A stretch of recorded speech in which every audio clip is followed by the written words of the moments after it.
So what would be the next step? Let's say people would then start meditating, right? And then focusing on their chakra points, of course, learn about it, and then invest time into opening their chakra points or channeling more energy to them. What would be kind of the next step?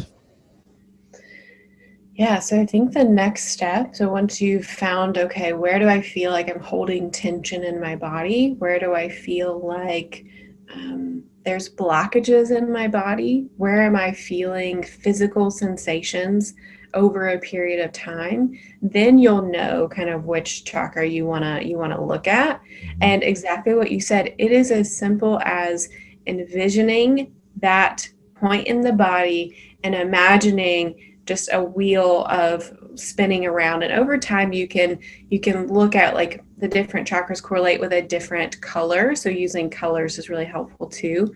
But the next step would really be to become curious about the body and become curious about, where do I tend to hold tension, where do I tend to feel pain, where do I tend to feel stress.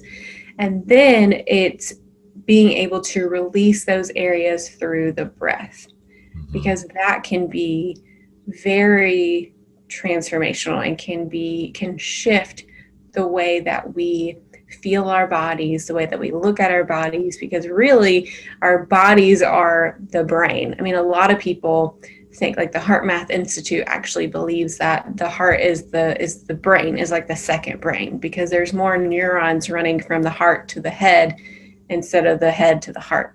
Mhm. So I would say, yeah, like definitely like learn, and if it feels good for people, like definitely learn about these energy centers, and then become curious about your body and where you feel them.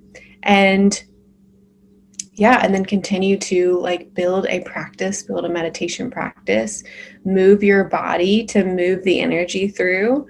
Mhm. Really think about and get curious about how you desire to feel, and move those feelings through the body, just through like breathing them in and then breathing out the feelings that you don't want to feel. And so I'd say like the main things are usually for me finding that tension, breathing through it, and letting things flow through the body. And that just means, a lot of times we will have emotions that, like anger or fear or anxiety, and we'll hold on to them, and we'll say that we'll label ourselves with that, like, I am angry, I am fearful. And so labeling ourselves really like deepens that emotion into our energy Yeah. centers. So if we can just allow those emotions, like accept, okay, I am feeling blank, I'm feeling angry, anxious, sad, fearful, I'm feeling that way, I'm going to allow it to come up in my environment, in my system, and then I'm going to let it go. I'm going to let it flow through me and see what happens, right? Mhm. So Uh, that's been helpful for me. cool.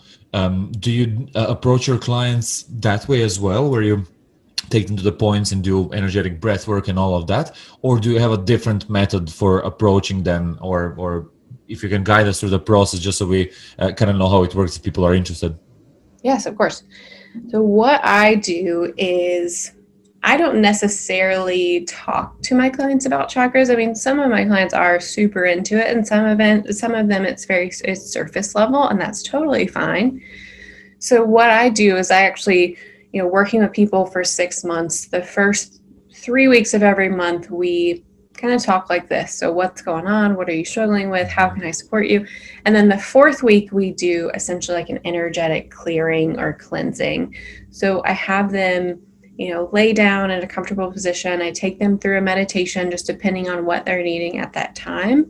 And then I take in that meditation, so they're in a meditative state, I take them through each of the chakras and just have them visualize any energy that's stuck there, moving out of the body.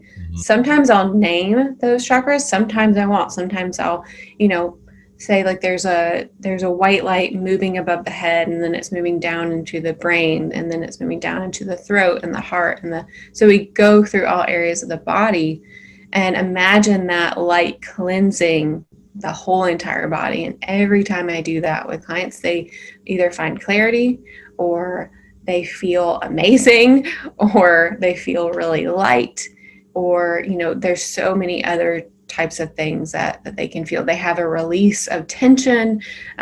Physical ailments have gone away. Like I worked with a woman a couple weeks ago who couldn't smell since like January, and we opened up her like ajna, or like third eye, and now she can smell. So it's just like, it's amazing. Hey, thanks for watching this video. If you want to see the full version, go to the Uncle Gold Podcast YouTube channel or watch the next clip.